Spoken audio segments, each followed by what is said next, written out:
If I ever see your mother stepping into this house again, I won't let her in, just so you know," my mother-in-law shouted angrily. I couldn't stand such disrespect any longer and snapped back sharply. "In that case, you'd better pack your things and leave this house right now. Before we continue, don't forget to write in the comments which country you're from and how old you are. Enjoy listening." I stood frozen at the threshold of my own apartment, my heart pounding as I struggled to process the scene unfolding before me. My mother-in-law, Tamara Ivanovna, was a storm of rage. Her face flushed a deep crimson as she waved her hands mere inches from my face, her voice booming with unrestrained fury. "I don't want to see that wretched mother of yours in this house ever again," she shrieked, her words echoing down the narrow hallway like a thunderclap. "If she dares show up next time, I'll make sure she doesn't step foot inside." Behind her, I caught sight of my mother, Lyudmila Sergeyevna, standing motionless, her hands trembling as she clutched grocery bags filled with gifts for her grandchildren, new books and a set of vibrant watercolor paints. My mother, a soft-spoken music teacher with an air of quiet elegance, had always gone out of her way to avoid conflict, her gentle nature a stark contrast to the chaos before her. But now, her face was drained of color, her eyes wide with shock and hurt, her hands betraying a tremor of distress. Something inside me snapped, a fragile thread of patience that I had been clinging to for the past 3 months, frayed and worn, finally giving way like a burst soap bubble. "Get out of my apartment," I said, my voice cutting through the air with a calm, icy resolve that surprised even me. "You have 3 days to pack your things and leave."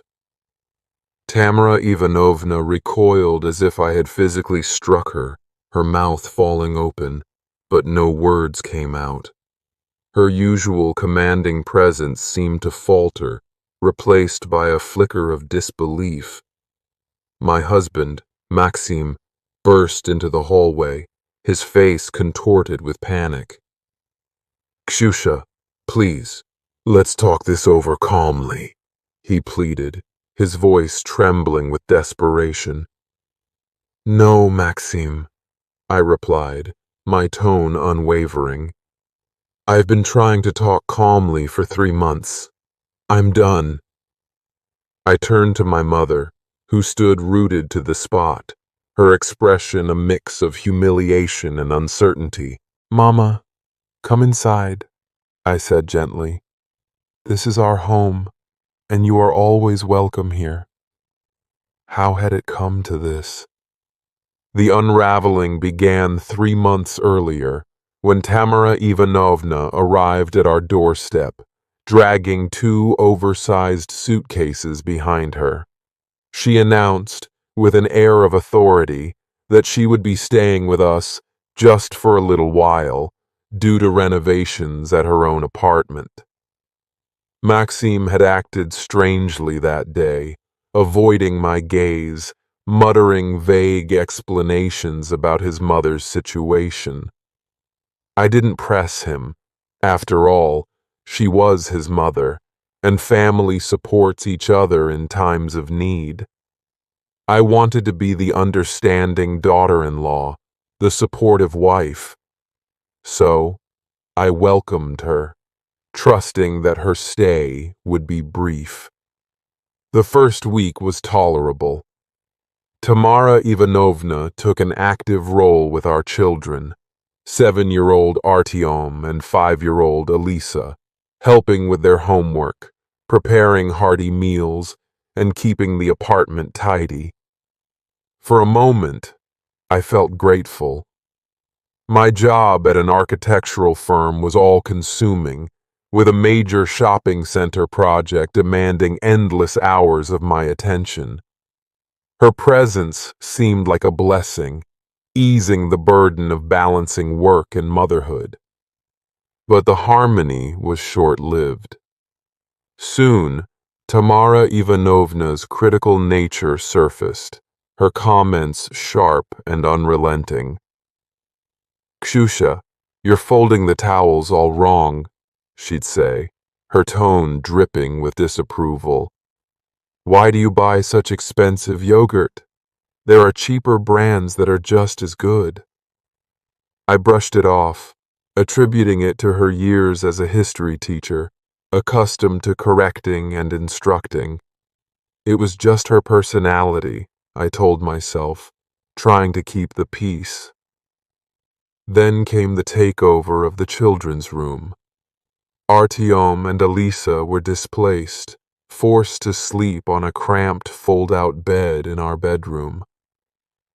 "It's only temporary," Maxim assured me, his voice tinged with unease. "Just until Mom's renovations are done." I agreed, though a seed of irritation took root in my chest. 3 months was far from temporary, and the arrangement was beginning to feel like an imposition. My once comfortable home, a spacious 3-bedroom apartment in a desirable neighborhood, no longer felt like mine. I had purchased this place with an inheritance from my grandfather before Maxim and I married, back when his modest earnings at a small company meant we agreed the property would be in my name alone. He hadn't objected then. We were in love, building a life together. But now, Tamara Ivanovna behaved as though she were the mistress of the house, relegating me to the role of an unwelcome guest. Worse, Maxim did nothing to challenge her. The most painful blows were directed at my mother, Lyudmila Sergeyevna, who visited every 2 weeks to spend time with her grandchildren. A dedicated teacher at a music school with a demanding schedule, she always carved out time for Artyom and Alisa, bringing them small gifts and showering them with her quiet, unconditional love. She was the antithesis of Tamara Ivanovna, gentle, tactful, with warm eyes that never judged. She never meddled in our lives or offered unsolicited advice, only helping when asked. Yet Tamara Ivanovna seemed to take her presence as a personal affront. The first incident came a month ago. My mother arrived on a Saturday, excited to bake cookies with the kids. Tamara Ivanovna met her in the hallway with a frosty glare. "Oh, Lyudmila, you're here again?" she said, her voice laced with ice. "It's already cramped enough without you underfoot." My mother, caught off guard, managed a nervous smile. "Hello, Tamara Ivanovna. I'm just here to see the children." "I see," Tamara Ivanovna replied sharply. "Just don't get in the way." I pulled her aside later, addressing her rudeness, but she waved me off. "You're making things up, Kshusha. I was simply stating the obvious." Maxim, as usual, muttered something incoherent and retreated to his room. I didn't yet see it, but he was avoiding conflict at all costs. The second incident was more humiliating. My mother brought a homemade cherry pie, Artyom's favorite. Tamara Ivanovna pushed the plate aside with a sneer. "We bake our own food here. We don't need store-bought garbage."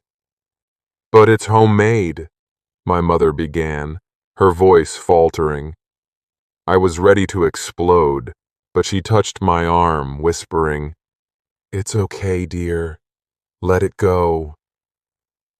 The kids and I ate the pie alone while Tamara Ivanovna banged pots in the kitchen, her disapproval palpable. The third incident, 2 weeks ago, was the breaking point. My mother brought Elisa a delicate pink dress adorned with lace. Elisa squealed with joy, but Tamara Ivanovna snatched it from her hands. "This is hideous," she declared. "Look at these tacky frills. Lyudmila Sergeyevna, your taste has always been questionable, but this is absurd." My mother's face went white. Elisa burst into tears. I opened my mouth to unleash 3 months of pent-up anger, but my mother quickly hugged Elisa. "It's all right, sweetheart. Grandma's right. I'll bring you another dress." After that, my mother stopped lingering beyond the entryway. She visited less often, citing work or feeling unwell, but I saw the truth in her eyes. She was avoiding Tamara Ivanovna to keep the peace. My kind, considerate mother was swallowing her pride to prevent strife between me and Maxim's family. I stayed silent, clinging to the hope that the renovations would soon end, and Tamara Ivanovna would leave. I tried to be the perfect wife and daughter-in-law, juggling my demanding job, cooking, caring for the kids, and pretending my home hadn't been hijacked. But that day, when I came home early and found my mother standing on the staircase, bags in hand, too afraid to ring the bell, something inside me shattered irrevocably. "Mama, why are you out here?" I asked, my voice trembling with disbelief. "I thought I'd call later," she murmured, eyes downcast. "Tamara Ivanovna was so upset last time I came. She told Maxim I'm always intruding. I don't want to cause trouble." My heart broke.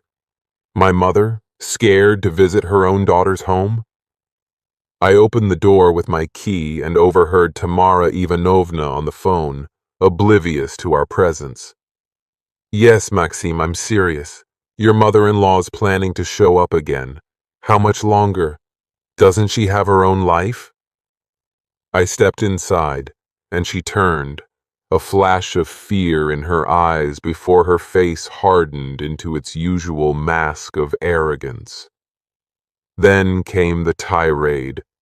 How my mother's visits were too frequent. How she was a nuisance. How the apartment was too crowded. "I don't want to see your filthy mother here again," she screamed.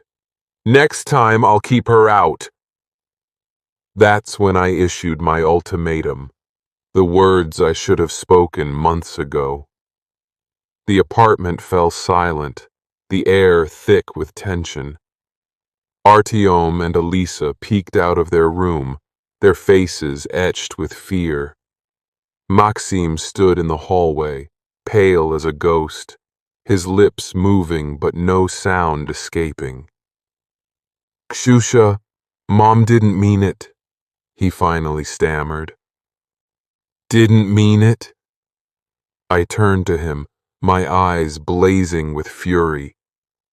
"She called my mother filthy in my own home, and you're defending her?" I stepped closer to Tamara Ivanovna, whose confidence was visibly crumbling. "You have 3 days to pack and leave. I'm Maxim's wife, Lyudmila Sergeyevna's daughter, and the owner of this apartment. The paperwork is in my name, in case you've forgotten." I turned to my mother. "Mama, please come in. The kids are waiting for you." Hesitant, she stepped inside, and Elisa ran to her, shouting, "Grandma!" Artyom pressed himself against her leg, seeking comfort. My mother hugged them tightly, her eyes glistening with unshed tears. I retreated to the kitchen, my hands shaking as I poured a glass of water. Adrenaline surged through me. I had always avoided conflict, preferring to resolve disputes with diplomacy, but the rage I had suppressed for months was now a roaring fire. Maxim appeared in the doorway 10 minutes later, after Tamara Ivanovna had stormed into the children's room, slamming the door so hard the windows rattled. "Ksyusha, you can't do this," he said, his voice weak and pleading. "I can," I replied sharply. "I should have done it 3 months ago.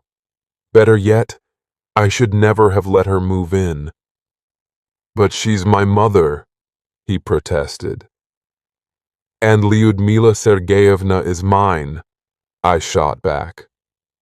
"Unlike yours, she's never been rude or disrespectful." Maxim slumped into a chair, rubbing his face with his hands. He looked exhausted, his eyes shadowed with dark circles, his face gaunt, a nervous twitch flickering at the corner of his mouth. "What's going on, Maxim?" I sat across from him, my voice softening but still firm. "Why is your mother really here? What renovations?" "I called her building management 2 weeks ago. They said there's no renovation at her apartment. There never was." He flinched, his eyes darting away. "Tell me the truth," I said. "I deserve to know why your mother has been living here for 3 months and why you've let her humiliate my mother."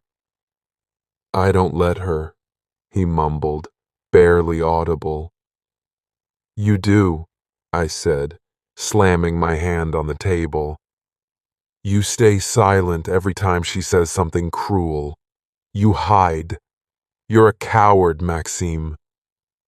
His eyes met mine, filled with a mix of despair and fear, and I saw something else, something that made my stomach churn. "You're hiding something serious, aren't you?" I asked, my voice low. He opened his mouth to respond, but my mother appeared in the doorway, holding Elisa, who clung to her. "Sweetheart, I should go," she said softly. "I don't want to cause more trouble." "Mama, you're not going anywhere," I said, standing to embrace her. "Stay. The kids miss you. We miss you." Elisa tightened her grip on her grandmother's neck, and Artyom ran in, pleading, "Grandma Lyuda, you promised to read us the dinosaur book." My mother hesitated, torn between her love for the children and her fear of sparking another conflict. But her love won out. "All right," she said quietly, "if you're sure." "I'm sure," I replied, then turned to Maxim. "Mama's staying for the weekend. Your mother needs to start packing.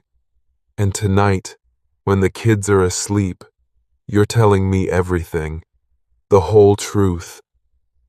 He nodded, his eyes fixed on the floor.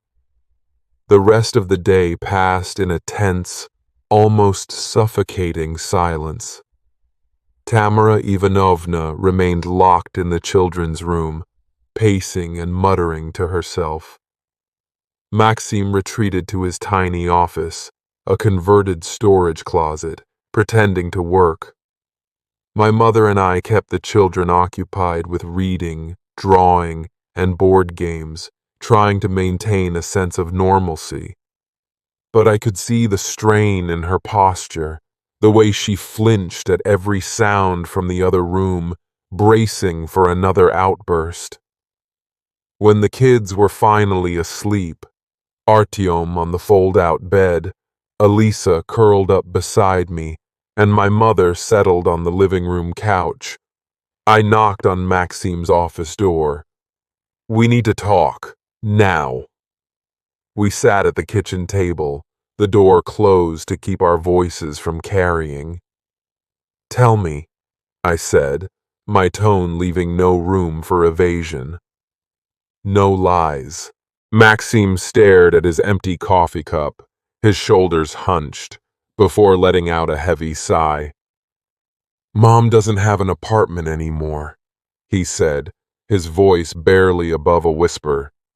She sold it 4 months ago for 4.5 million rubles and gave all the money to Igor for an investment.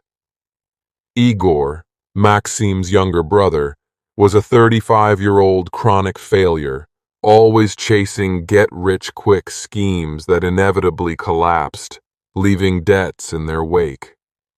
I had long suspected he was more con artist than entrepreneur. Why? I asked, my voice tight with disbelief. He promised to double the money in 6 months, Maxim said, his voice trembling. Some new project he claimed was a sure thing. Mom believed him. But the money's gone. Igor's gone. His phone's disconnected, and he's not at his address. She handed over the apartment to the new owners and has nothing left. I sat in stunned silence, the weight of his words sinking in. 4.5 million rubles. Tamara Ivanovna's life savings, her only home, her security, gone. Why didn't you tell me? I asked, my voice barely audible. Mom forbade me, he said. She's too proud. She was ashamed. She hoped we'd find Igor, recover the money, and she'd buy a new place without anyone knowing. We? My voice rose, sharp with betrayal. You were part of this? For 3 months you knew your brother stole your mother's entire life, and you said nothing? You let her live here, displace our children, insult my mother, and you kept quiet? Kashusha, I didn't know how to... He started, but I cut him off. You didn't know how to tell me your family's falling apart? My mother's been humiliated, our kids are sleeping on cots, and I've watched our home turn into a battleground. And you stayed silent. I stood, pacing the kitchen to calm the storm raging inside me. My hands trembled, my pulse pounding in my temples. Now it makes sense, I said, stopping to face him. Your mother was terrified my mom would figure it out. Lyudmila Sergeyevna is sharp. She'd ask questions, notice something was off. So Tamara Ivanovna tried to drive her away to protect her secret. Maxim's silence confirmed my suspicion. What do we do now? He asked, his voice small, almost childlike. She's my mother. I can't throw her out. I looked at him, a 37-year-old father of 2, expecting me to solve his problems. Where's Igor now? I asked. Have you found anything in 3 months? I tracked him down last week, Maxim admitted. He's renting a place in a fancy neighborhood, living like a king, bought a new car with Mom's money. And you didn't confront him? I asked, incredulous. I tried, he said, but he claimed it was an investment, that risks were involved, that Mom signed everything legally. Legally? I scoffed, bitterness creeping into my voice.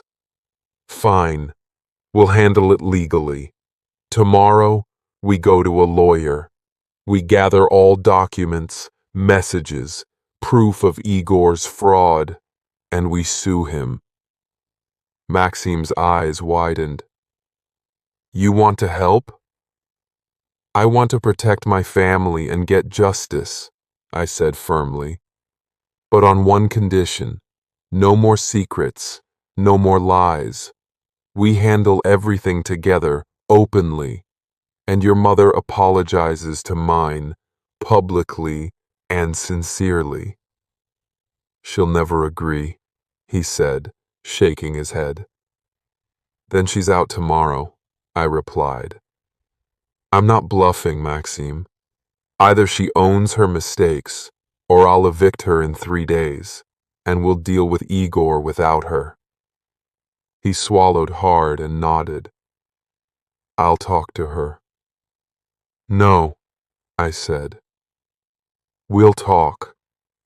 All of us, including my mother, tomorrow morning. Let Tamara Ivanovna face the woman she's been insulting and explain herself." I left the kitchen, my head throbbing, my chest tight with a mix of hurt, anger, and determination. I was done tolerating rudeness, deception, and cowardice. My family would be built on honesty and respect, or it wouldn't exist at all. The next morning, Tamara Ivanovna emerged from the children's room, her suitcases packed, her face a mask of stone. She walked past me to the kitchen, poured herself a cup of tea, and sat, staring pointedly out the window. I woke my mother, who was disheveled and confused on the living room couch. "Sweetheart, what's happening?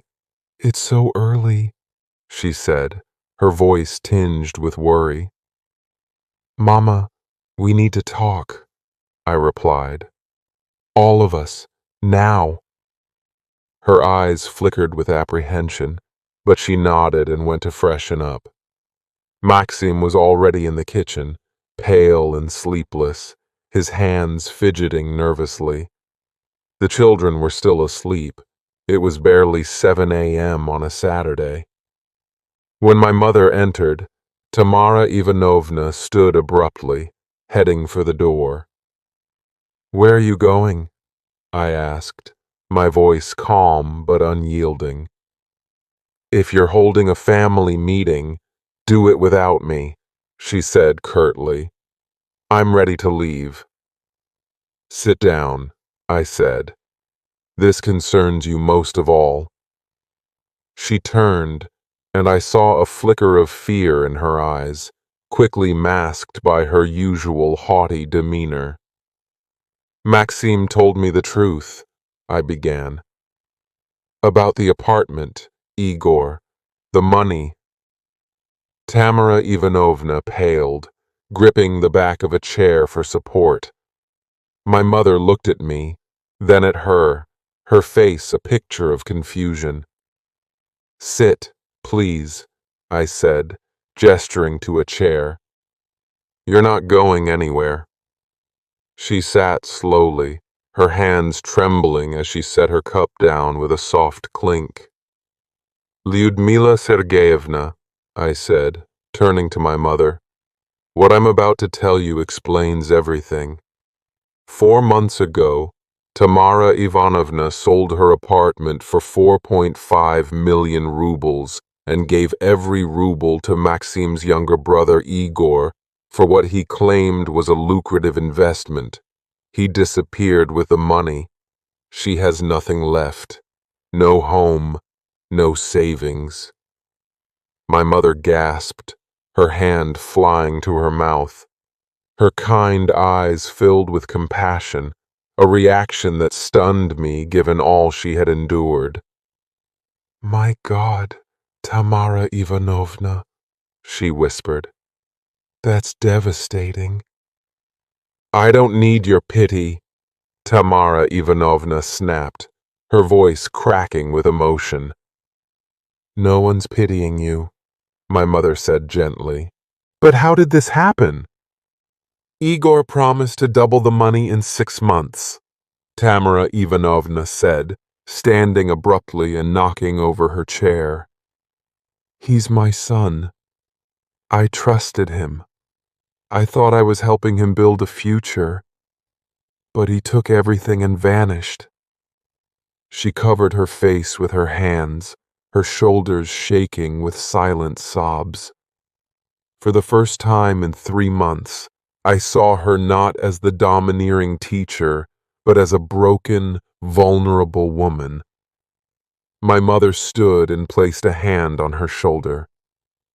"Tamara Ivanovna, I'm so sorry," she said softly. "Don't touch me."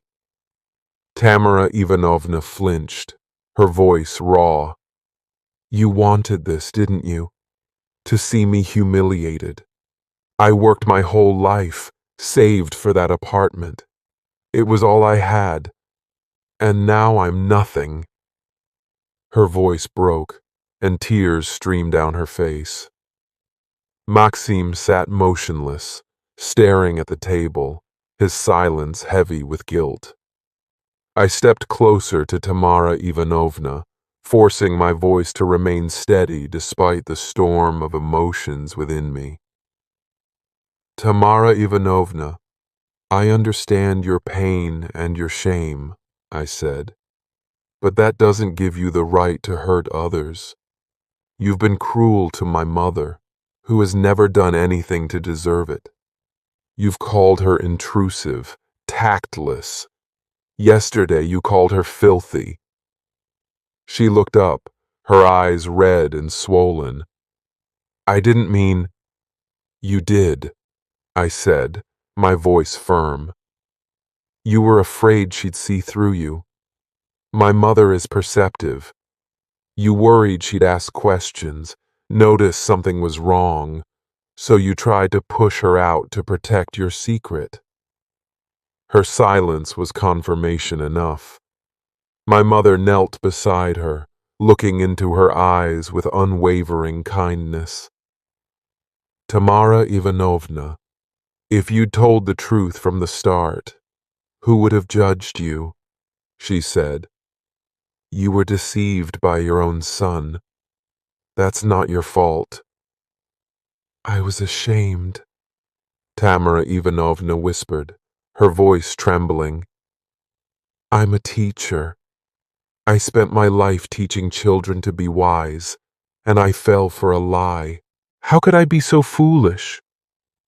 Mothers want to believe in their children, my mother said softly. That's natural. Tamara Ivanovna looked at her, and something in her expression softened, as if a wall had crumbled. She sobbed openly, her cries raw and filled with months of pent-up pain. I'm sorry, Lyudmila Sergeyevna, she choked out. I was horrible. I was scared, lost everything, and all I had left was my foolish pride. My mother embraced her, and Tamara Ivanovna didn't pull away. They sat there, two women so different yet united by shared vulnerability, their arms wrapped around each other in a moment of quiet understanding. Maxim watched, his face etched with anguish. Mom, I'm sorry, he said, his voice hoarse. I should have helped you sooner. I should have found Igor. We'll find him, I said, my voice resolute. And we'll get the money back, legally. All eyes turned to me. Today, we go to a lawyer, I continued. We gather all evidence of Igor's fraud, messages, documents, bank records, and we sue him. Maxim said he's living extravagantly, buying cars, renting luxury apartments. That means the money's there, or at least some of it. We'll file a police report, too. But he's my son, Tamara Ivanovna whispered, her voice barely audible. He stole everything from you, I said firmly. Being your son doesn't excuse that. He's a criminal. My mother nodded in agreement. Ksyusha's right, she said. This isn't betrayal. It's protecting your rights. Tamara Ivanovna stared into the distance, her face a mask of conflicting emotions, then nodded slowly. All right, she said. I agree. I exhaled, a weight lifting from my chest. The first step had been taken. Here's the plan, I said, sitting at the table and looking at each of them. Tamara Ivanovna, You stay here until this is resolved, but the children get their room back. We'll set up a cot in the living room. It's more spacious, more comfortable. Maxime, call your lawyer friend today and book a consultation for Monday. Mama, you stay for the weekend as planned and come whenever you want. This is our home, and you're always welcome. I turned to Tamara Ivanovna. No more secrets, no more lies. We solve problems together, as a family. Agreed? Agreed, she said quietly, her voice heavy with resignation but also a hint of relief. The weekend felt like a turning point, a strange but healing shift in the air. The children moved back to their room, Artyom proudly helping Tamara Ivanovna carry her belongings to the living room. "Don't worry, Grandma," he said earnestly.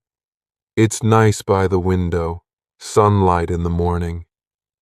Elisa handed her a pillow emblazoned with a glittery unicorn. "Sleep on this, Grandma," she said. "It's the comfiest." Tamara Ivanovna looked at them with a tenderness I hadn't seen before, and I felt a pang of guilt for my harshness, though I knew setting boundaries had been necessary. My mother and Tamara Ivanovna cooked together, their interactions tentative at first, but gradually warming. I overheard my mother sharing a light-hearted story about her music students, and to my surprise, Tamara Ivanovna laughed, a genuine warm laugh that transformed her face. That evening, I found them sipping tea at the kitchen table, giggling like old friends.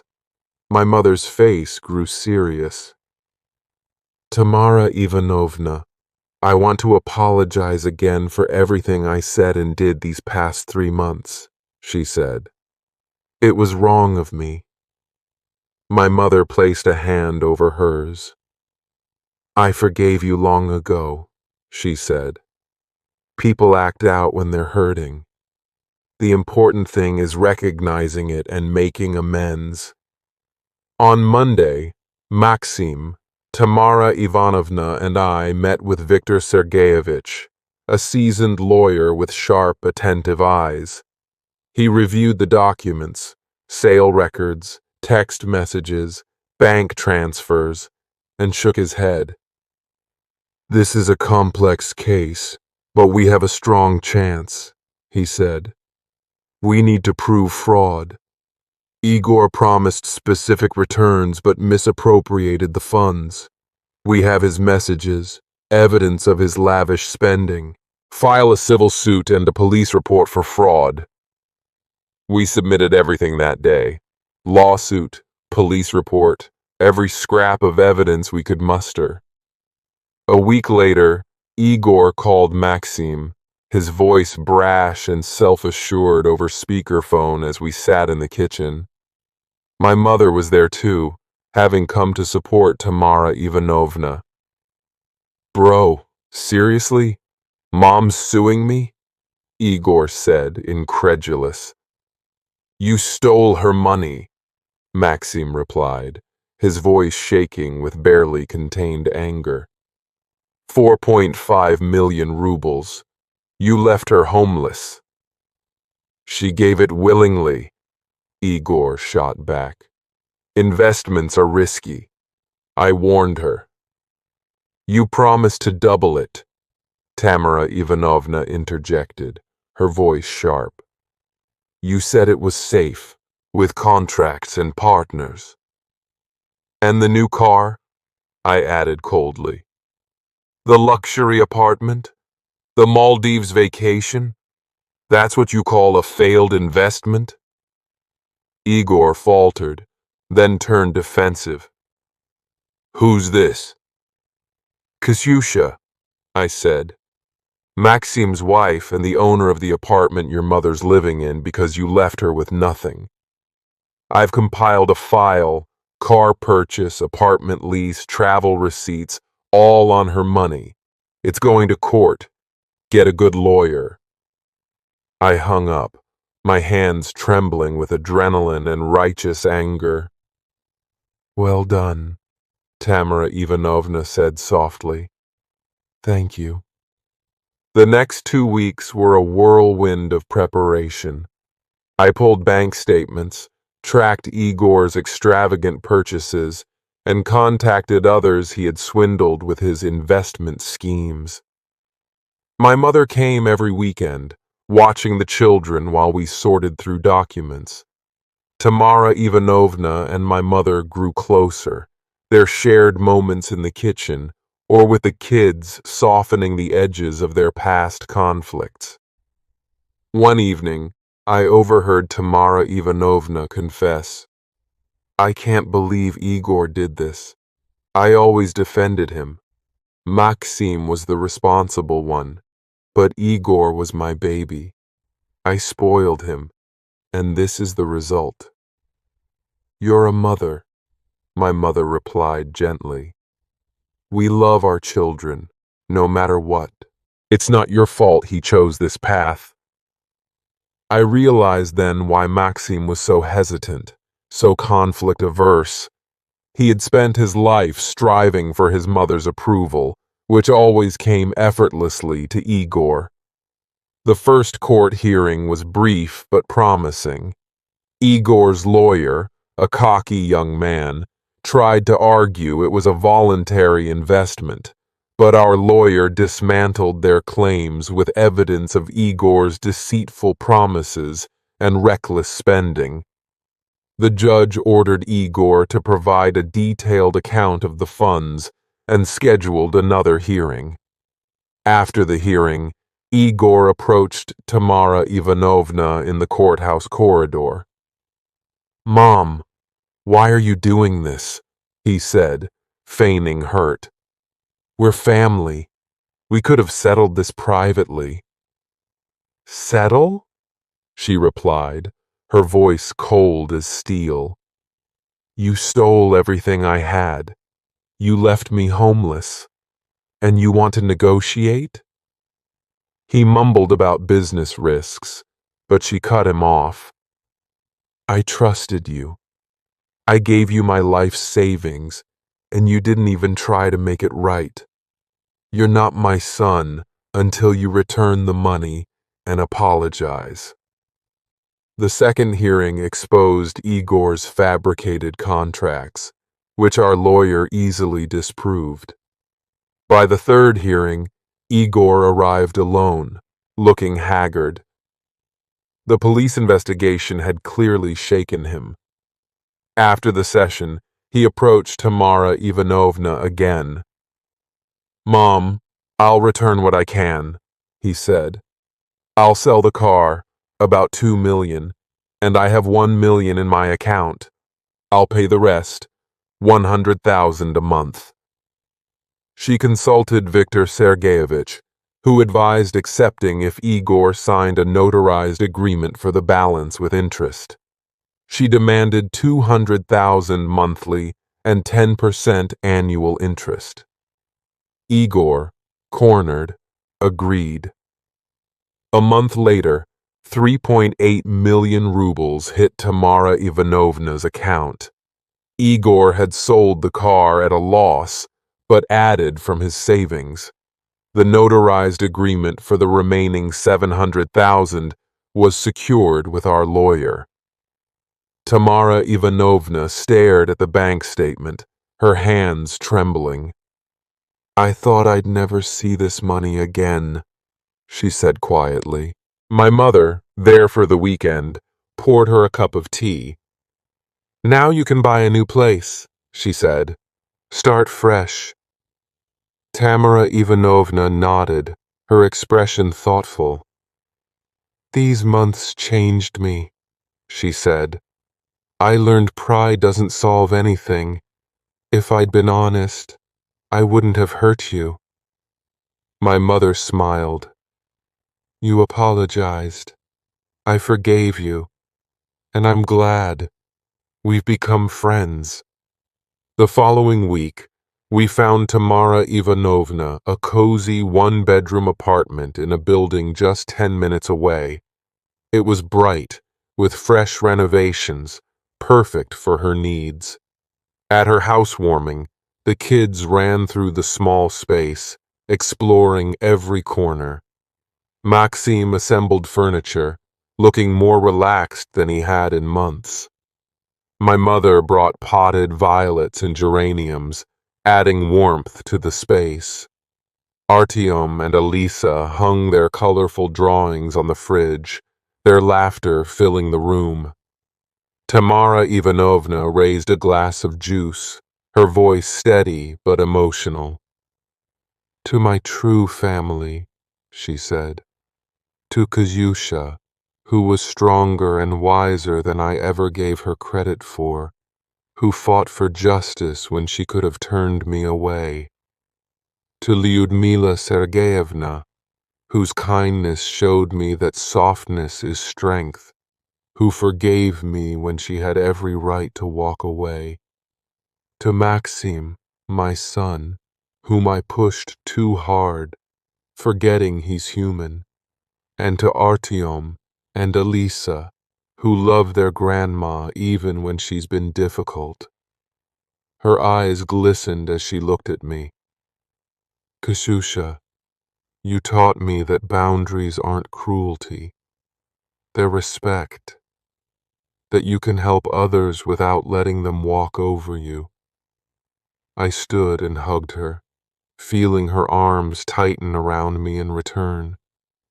My mother joined, and the three of us stood together, a quiet moment of reconciliation. Maxim embraced his mother, his shoulders shaking with emotion. Elisa giggled, tugging at Tamara Ivanovna's sleeve. "Grandma, you're not difficult anymore. You're fun now." Everyone laughed, the tension of months dissolving in the warmth of the moment. Months later, Tamara Ivanovna and my mother opened a small tutoring center, Two Grandmas, where they taught history and music. Artyom developed a passion for ancient civilizations, listening raptly to Tamara Ivanovna's stories, while Elisa began learning piano under my mother's patient guidance. They hired additional teachers for math and English, and the center became a lively hub for local kids. On weekends, the two grandmothers took Artyom and Elisa to the park, their laughter echoing as they walked hand in hand. On Artyom's 7th birthday, we gathered in our apartment, the children's room decorated with balloons and a cake topped with 7 glowing candles. "Make a wish," Maxim said, lighting them. Artyom closed his eyes and whispered, "I want us to always be together. Mom, Dad, Elisa, Grandma Tamara, Grandma Liuda, all happy." He blew out the candles, and we clapped, Elisa squealing for cake. As I looked at my family, Maxim, now stronger and more decisive, my mother, no longer afraid to visit, Tamara Ivanovna, smiling with genuine warmth, and the children, thriving in a home filled with love. I realized the conflict had forged us into something stronger. We had faced lies, set boundaries, sought justice, and learned to forgive. That night, as Maxim and I stood by the window, looking at the city lights, he wrapped his arms around me. "You showed me what strength looks like," he said. "Not aggression, but standing up for what's right, protecting those you love." I leaned into him. "Family is work," I said. "Every day, every moment. It's love, but it's also honesty, respect, and owning our mistakes. We're a team, Maxim. Always." He kissed my forehead. "Always." Tamara Ivanovna continued teaching, her confidence restored. Igor paid the agreed installments, driven perhaps by fear of legal consequences or a flicker of remorse. Whether he would ever return to the family, I couldn't say. That was his path, his lesson. But our family emerged stronger, built on truth, respect, and the courage to face challenges together. And that, I knew, was worth more than any sum of money.